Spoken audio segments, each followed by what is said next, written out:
The zombies were having fun. The party had just begun. This game featured two teams that have come back from the dead, so this performance was appropriate. Torrington at Jackson, first quarter. Torrington wearing the white. Jace Kennedy, he's got good protection and an open target.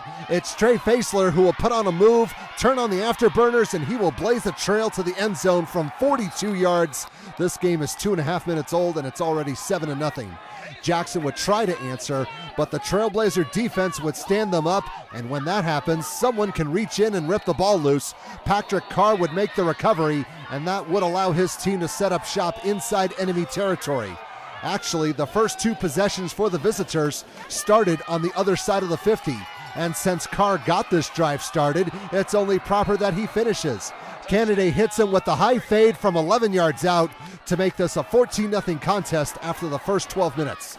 Second quarter, the boys in black were trying to cash in on their own fumble recovery. They would go for it on 4th and 10 at the 15. Brady Anderson is scrambling, throws on the run, and QB1 will air it out to Ryan Johnston, who makes the catch and gets the touchdown. And they are right back in this game, down 14-8 after the 2-point conversion.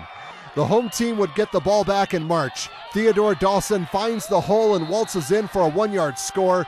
Conversion no good, but we got ourselves a 14-all game at this point. Speaking of holes, here's the black hole as they call it, and the student fans were having themselves a pretty good time. Torrington would regroup though.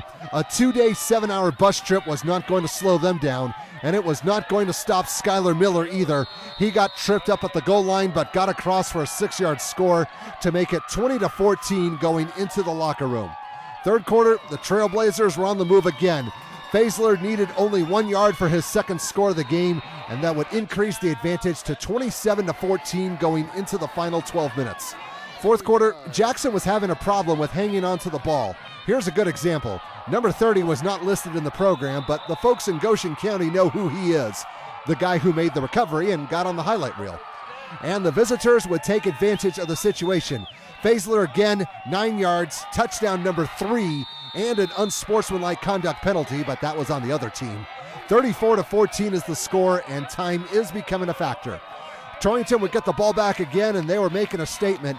Miller had a 100-yard game plus and 2 scores, and the Trailblazers endure the cross-state road trip, and they are moving on to the semifinals, winning this game 41-14.